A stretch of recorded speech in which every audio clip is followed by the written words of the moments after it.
All right. Hello there. I'm John Thane with the TV Quarterly Clip Contest, and I'm here with John Wilson, 2013 Central General Photographer of the Year. How you doing, John? I'm doing good. How are you?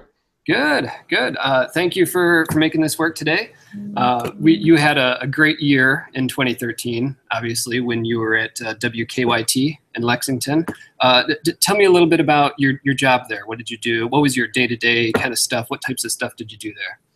Yeah, I was there for 9 years, and the first, 7 of those, I was just a sports photographer, general news photographer. And the last couple of years, I was working in special projects, investigations, and so we were doing more long form stuff, and we were able to get out and kind of use our extra time to crank out a few features and stuff here and there.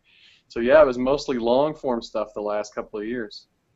And a lot of those long form stories that you did really well in the contest. One story in particular that I wanted to talk about was called Mr. Sparkle, Yeah. which has a really interesting character in it. Tell me a little bit about that story. How did that come about? Yeah, one of our sports anchors just saw him on the side of the road, driving to work one day and was like, "Hey, you should do this story." And you know as well as I do that the sign flipping guy story has been done so many times that I just kind of brushed it off, and a couple of other photographers were going to do it, and it just felt like it had been done. So finally one day we were just out there and we stopped and talked to him and found out he had this really interesting backstory, had been homeless, had really worked his way out of that situation.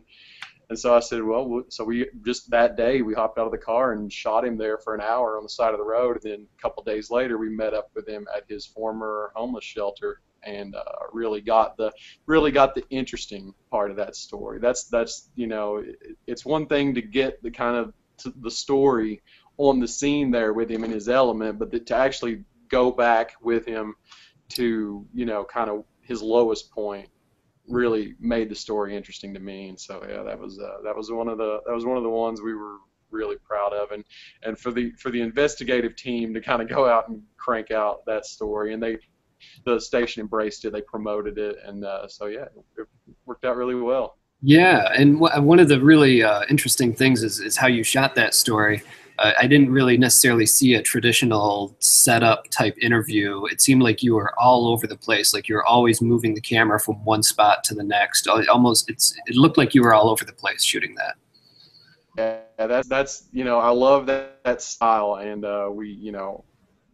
Michael Driver is one of my good friends from back in Kentucky, and so that's he's big on that, moving the camera. And I know some of the stuff that he had critiqued me on prior to last year was, move around more, get different angles, and I'm a big Ray Farkas, student, and so that story kind of lent itself to that. And so once we'd shot the stuff on the street corner with him, I wanted to kind of give it a similar feel once we got to the homeless shelter, not just a set-up interview. I wanted to be moving around there too, hopefully to make it kind of flow and have a similar feel on both, because it's two very different stories in one, and so we tried to make it have a similar feel.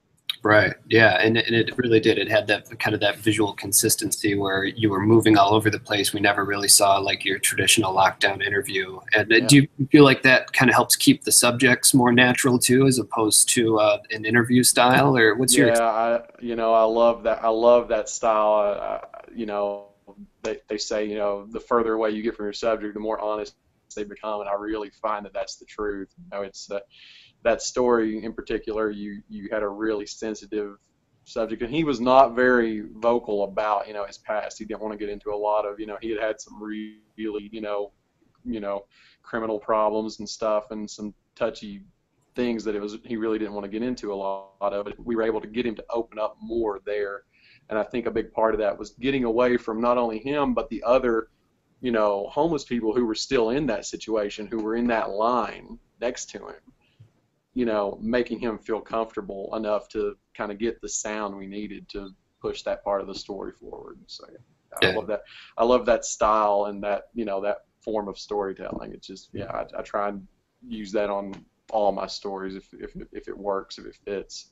Yeah, and so how do you do that? How do you take that style that you did in a much longer, in-depth piece and make it work in a typical day turn?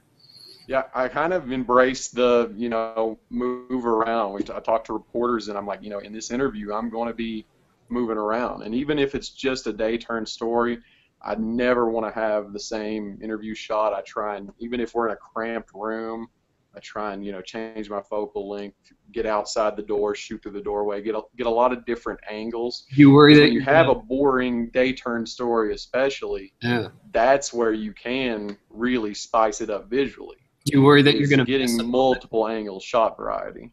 Sure. Do you worry that you're going to miss a moment when you're moving around? Yeah, and you also learn to get a lot of good cutaways, to save yourself on that stuff. You also learn to move your tripod and lock it down really quick. And a big thing I tell, my photographers here in Salt Lake City is you have to shoot with your ears as much as your eyes to be able to anticipate a good sound bite when it's coming and know when to get your hands off the camera. And that's a big part of it too. We've all been through those interviews where you're listening to the soundbite and you're just shaking your head. You're like, "There's no way this soundbite's ever making a package." Well, that's when I pick my camera up and move, because I know that the next soundbite might be the one we're going to use. That's when I want to be framed up and ready to go. Nice, very nice. So you're not at you're not at WKYT anymore. Now you're at KSL in Utah. KSL Salt Lake City. Yeah, I am the chief photographer there now. Yeah. Yeah, congratulations. That's a cool move. Yeah. Tell me a little bit about, being the chief photographer there. What advice do you give young photographers or starting photographers when they're, what do you tell people as far as guiding them into storytelling? Yeah, I thought I would do a lot more coaching on some of the technical things, but really to me, kind of where I fell in love with this craft was with the stories, watching Boyd and John's stories, watching Scott Jensen's stories. So to me, almost it got to the point where I was like, I want to get people to fall in love with the craft first, and then we'll work on some of the technique stuff, because I feel like that's the easier stuff to figure out. If you can figure out how to collect moments and how to see those moments and recognize them and turn them into a story, that's the really important thing. And some of the technical issues, that guys have with, just, framing and using their tripod, steady shots, stuff like that, I feel like that's kind of the stuff that you can work on once a guy really wants to make that, make this his, career and do those things to tell good stories. Yeah. Last question for you. How long have you been involved with the quarterly clip contest, and what has it done for you as a photographer? Yeah, I was, I think 2009, 2010, we have a really good local kind of chapter of NPPA in Kentucky, KNPA, Kentucky News Photographers Association, and for years we were involved with that, and every year they brought in really good speakers, Darren Durlack, Scott Jensen, the best of the best. And so that was big. That's big in Kentucky. It's produced a lot of good photographers. Michael Driver came out of that same kind of farm system, and so that's kind of where the inspiration of storytelling came from. And then once I got into NPPA, I really got involved in the quarterly clips. It's more so to see the best thing about it was seeing all the entries that were getting posted, the winners and stuff, and being able to just go in and steal those those good ideas and those good shots. For me, that was a big part of it. And then you get really involved in the contest and you want to do well. And we've got guys back in Lexington now who are holding the fort down as far as entering.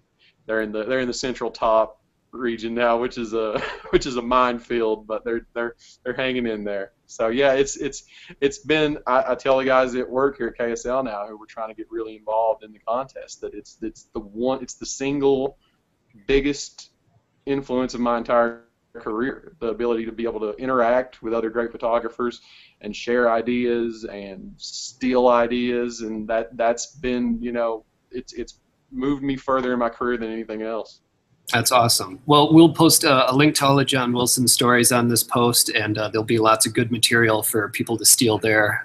Lots of great ideas from you, John. Thank you so much for taking the time to talk with us today. Yeah, absolutely. Thanks, John. All right. Yeah. Talk to you later.